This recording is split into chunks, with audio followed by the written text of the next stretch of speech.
I hadn't even reached my seat when I heard her voice. Bright, loud, cutting. She's just here for the free wine, don't mind her. For a second, I thought she was talking about someone else. Then the room turned just slightly, just enough. Heads tilted. Smiles tightened. Laughter rippled in that awful, polite way that makes you feel like the only person without a script. I stood there, still clutching the envelope that held the wedding check I wasn't sure I should have written. The ballroom sparkled with chandeliers and staged affection. White roses, cream linens, crystal glasses. It was all so beautiful, so cold. Aubrey didn't look my way again. She was already walking toward the center table, arm in arm with her maid of honor, laughing like she hadn't just tossed a grenade. And my son Noel was beside her. He didn't blink. He didn't laugh.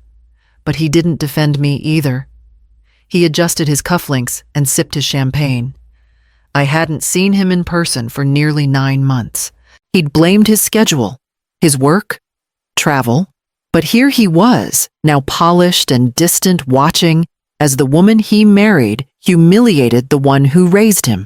I swallowed hard and walked to the back table. It was tucked behind a pillar near the kitchen doors. My name was printed in small letters. No title. No mother of the groom. Just Leora. The chair wobbled when I pulled it out. I sat slowly, aware of the eyes that were no longer looking now that their moment of amusement had passed. The waiter passed by with champagne. He skipped me. I didn't call him back. Instead, I reached into my bag, pulled out my glasses, and stared at the gift table. The hardcover book I'd wrapped in silver paper was still sitting there, unopened. Noel knew what it was. He used to beg me to read it to him when he was 5. The spine was cracked, worn from love. I had found a mint condition copy and written a note inside the cover. I wondered now if he'd even touch it. Probably not. Not when pretending I wasn't there made everything easier. The clatter of plates behind me nearly drowned out the speeches. Nearly. But I caught every word Aubrey said. How grateful she was for all the people who truly showed up for us. How some people almost didn't come at all. Every barb dressed in satin and coated with charm. I didn't speak. I didn't clap either. No one noticed. At table 15, the linen was a shade off from the rest, barely noticeable unless you were the one staring at it pretending it was a choice. The seat next to me stayed empty. They'd told me it was for overflow. I should have known that meant, don't bring anyone. The waitstaff passed by quickly, serving champagne, taking plates, offering smiles to guests in better lighting. My plate was late. My glass remained empty, but I'd brought tissues tucked in the side pocket of my purse, just in case. A young couple at the next table whispered something and glanced toward me. I'd booked a hotel a mile away. No room block, no shuttle. No one had asked where I'd be staying. I shifted my chair slightly to block the view of the kitchen door. It swung open again, another tray of wine glasses heading in the opposite direction. Not toward me. I turned to look at the gift table again. My silver-wrapped book sat alone. No ribbon. Just simple wrapped neat folds, and my handwriting inside. They had opened every envelope by now, I was sure. The check I'd included wasn't large, but it was what I could afford without touching my savings. The kind of money that came from packing lunches for 2 decades and never replacing my winter coat. I reached for my coffee cold by now and took a small sip. It tasted like habit. Familiar, faintly bitter. Someone stood up to toast the couple again. The room applauded. I stayed seated. From across the room, Noel finally looked at me. Just for a second. Then he turned away. I used to think if I gave enough, they'd see me. Not just as the background, not just as someone to lean on when the timing fit, but really see me. When Noel and Aubrey were saving for the down payment on their house, I sold my car. It wasn't new, but it ran well. I loved that car. It had taken me to every library job I ever held and every late-night grocery run when Noel was sick as a child. But I sold it without hesitation. I told them it was just collecting dust. They didn't argue. Later, I walked to work in the Georgia heat with a canvas tote and my old sneakers. Noel said, "You didn't have to," but he didn't tell me not to. When Aubrey started grad school, I cooked for them twice a week. Meal prep, grocery runs, packed lunches in glass containers. She used to text me photos from Campus Leora's chicken soup saves me again. I saved her again the week she had final exam and an interview for a fellowship. She caught a fever, barely standing. So I stayed home from work to take care of her. Fed her ginger broth and wiped her forehead with a cold cloth. Noel said, "She's never had anyone do that before. I never asked them for anything in return. That's the part I keep circling now. How easy it was to forget someone who never made demands. The day they moved into their house, they didn't invite me to the first dinner. Said it was just a small thing for friends. I baked a pie anyway and dropped it off the next day. The container came back empty, but unwashed. No note. No word. I told myself it was exhaustion, that they'd remember eventually, that kindness always circles back. But tonight, in this room, it's clear they didn't forget. They chose not to remember. And the man staring at me from across the room, he remembers something they don't.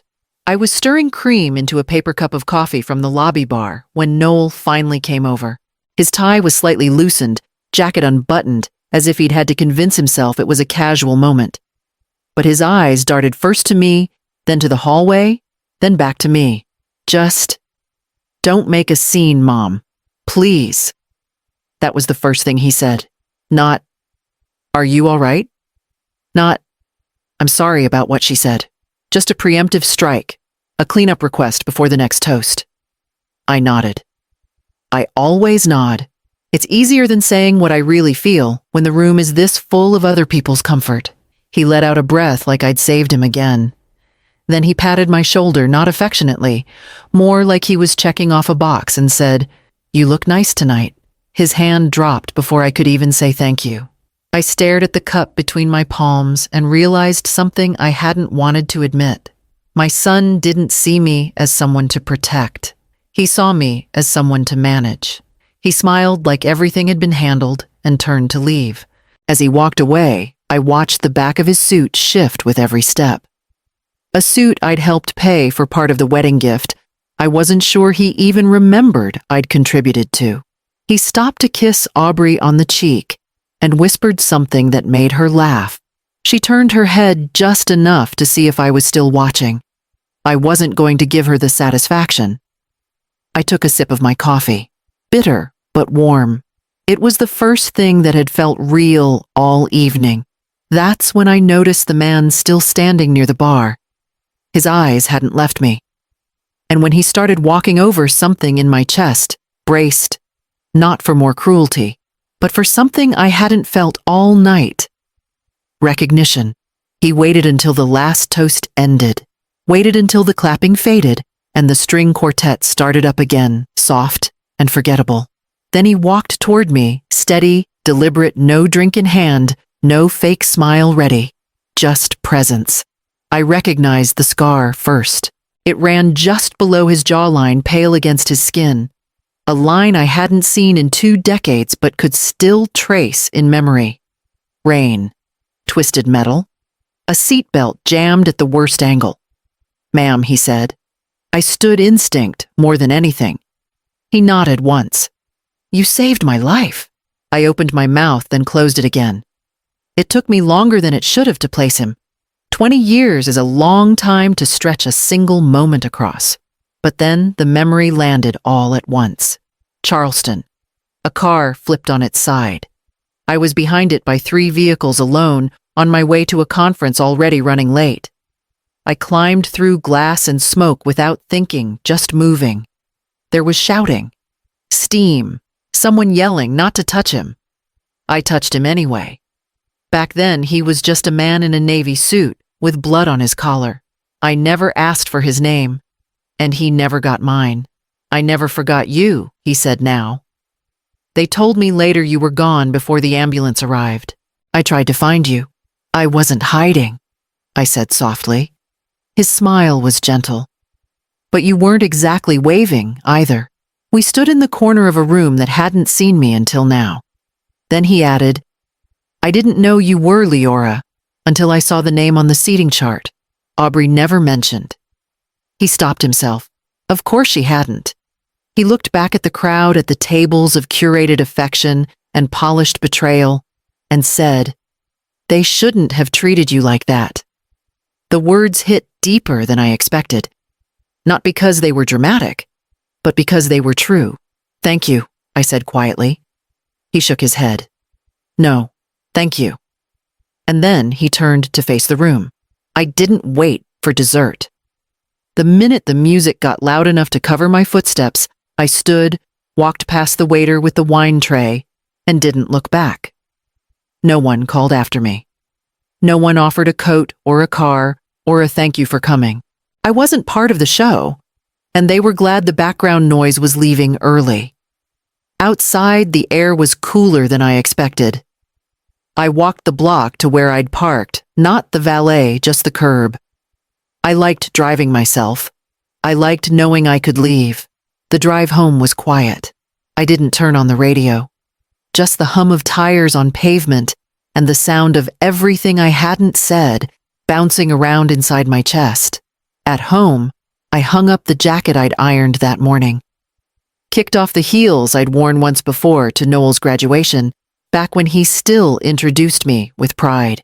Then I went to the hallway closet, reached behind the out-of-season scarves, pulled down the box I hadn't opened in years. The manila envelope was still there, slightly curled at the edges, heavy in a way paper shouldn't be. I carried it to the kitchen table, sat down, and opened it slowly, like it might still bite. Inside were the co-ownership documents for the house. Not the one I raised Noel in, the one he and Aubrey bought 5 years ago when their credit didn't quite make the cut. They had come to me nervous, humbled, just married and full of plans. Just for tax purposes, they said. You won't even have to do anything. I signed without hesitation. I wanted them to feel secure. I wanted them to have a beginning that wasn't haunted by money. What they forgot or chose to ignore is that I never took my name off the deed. It was still there. Black ink, notarized, binding. A mother's signature under a promise. They live in that house. But I own it too. And tonight, after everything they said, after every silence and insult, they reminded me what power feels like when you stop handing it away. The text came Monday morning at 8:14 a.m. Hope you're feeling better. Can we talk about refinancing the house? No greeting, no apology. Just a tidy shift in tone as if Saturday night had never happened and we were all still playing happy family. I didn't reply. I poured myself a cup of coffee, folded a dish towel over the handle of the pot, and stared out the window. The backyard had been my quiet for years. A garden, a bench, and no noise, but birds. It had been enough. But something inside me was shifting, like silence, no longer felt like peace. It felt like erasure. Tuesday morning, a plain envelope appeared in my mailbox. No return address I recognized. Inside, an offer. A real one. From a realtor who had a client interested in purchasing properties in the neighborhood, specifically mine. The price was fair, more than fair. But what caught my eye was the timeline. Immediate interest. Immediate close. I set the letter beside my coffee, read it twice, and pulled out the manila envelope again. The deed was still in my name, fully. Even their mail still came addressed to Mr. and Mrs. Noel Gray, but the house belonged in part to me. They had laughed in that ballroom. She had mocked me into silence. He had looked the other way. And now they wanted my signature to keep living like none of it mattered. So I signed. But not for them. For me. The offer went out that afternoon. I didn't text Aubrey back. I didn't tell Noel. No warnings, no drama. Just a woman they had dismissed, moving like they never imagined I could. Silently, completely, legally. By Thursday, I got confirmation that escrow had opened. By Friday, the buyer's inspector scheduled a walkthrough. And by Saturday, 1 week exactly from the wedding, I'd be standing in the driveway with a smile they wouldn't recognize. Not because I was angry, not because I wanted revenge, but because I finally remembered who I was and remembered what was mine. Friday afternoon, right on schedule, the truck pulled up. Big, white, and loud enough to turn the heads of every neighbor on the block. The kind with 2 men in navy jumpsuits and a clipboard that means business. Not flowers, not a surprise visit, just reality knocking. I knew the timing down to the minute escrow had closed that morning. The new owner wasn't wasting a second. The official notice had already been served. Not by me, by the people paid to do that kind of thing. Paper doesn't care who's embarrassed. It just does its job. From my window 2 blocks away, I could see the outline of Noel opening the door. Even from here, I could read the confusion in his stance. Then the sharpness of panic. He stepped outside, called out. One of the movers handed him something. I imagined the line at the top of the page, notice of transfer of property. Aubrey must have come running. She pushed past him barefoot on the concrete hair pulled back in a knot that said she hadn't expected company. She snatched the paper out of his hand. I didn't need sound to hear what she was saying. Then came the calls. First Noel, then Aubrey, then Noel again. Voicemails, texts, even an email with the subject line, "Please call us. Urgent." I didn't answer. I didn't even listen to the voicemails. I just sat by my kitchen window, coffee in hand, watching the house that used to be partly mine return to someone who would finally see its worth. The garden I once helped plant. The mailbox I repainted myself. All of it now beyond them. They hadn't just mocked me in public. They'd erased me in private day by day. And now they were realizing something they never thought they'd have to, that the person they counted out still had the final say. The moving truck door slid closed with a bang, and that sound, oddly enough, felt like peace.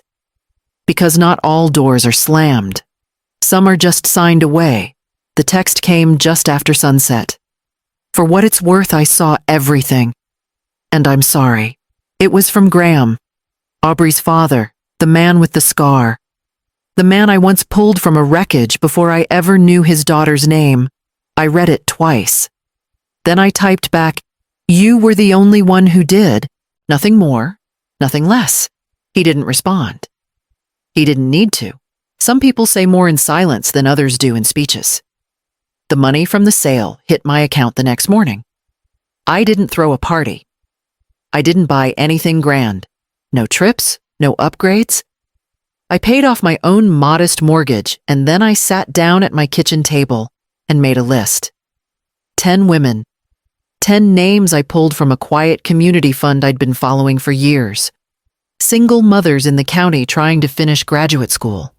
Women who'd been left behind, financially, emotionally, or both. Each one of them got a letter from the program's coordinator the next week. Not my name, not a headline. Just tuition cleared in full. I didn't post about it. Didn't share it with anyone except the woman who processed the wire transfers. It wasn't charity. It wasn't revenge. It was reclamation. A quiet rewriting of what power looks like, not loud, not cruel, just deliberate. I made coffee that morning the same way I always do. Black, strong, no sugar. Sat by the window. Watched the street go quiet again. No more moving vans. No more unanswered calls. Just the hum of my own breath, calm, steady mine. They still hadn't reached out. Not directly. No apology from Noel. No explanation from Aubrey. But I didn't need it. The damage had been done long before the wedding. All they did was confirm it. And now the healing had begun, but on my terms. with my signature, and without their permission. The condo isn't big, but it's the one I've dreamed about for years. 1 bedroom, hardwood floors, and a screened porch that fills with golden light just after sunrise. No lawn to mow, no sudden visitors, no footsteps I didn't invite. I bought it a few days after my son's wedding. The agent said I seemed sure of myself. She didn't know that clarity sometimes comes in the form of a microphone and a daughter-in-law's insult. Each morning, I wake before the sun. I make coffee and carry it to the porch. I sit with the steam, the birdsong, the soft rustle of the river wind in the trees. I don't check my phone first thing anymore. Most days I don't check it at all. Noel wrote me once. Just 1 message. I didn't know you still had your name on the house. I wish we could have talked. I read it, then archived it. He didn't say sorry. He didn't ask how I was. Just a quiet question too late. I didn't reply.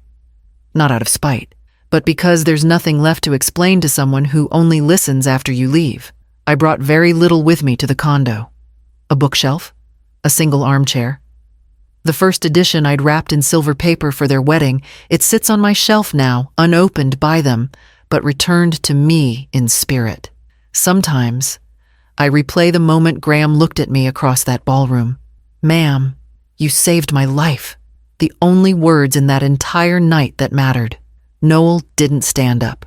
Aubrey didn't flinch. But her father remembered. And I remember too. I was never the woman at the center of their story, but I was always the one holding it together. Now I live at the edge of the room by choice. Not because I was pushed there, but because peace doesn't need an audience, and silence, when you choose it for yourself, becomes a wall no one can tear down. The coffee is warm, the porch is quiet, and no one's knocking.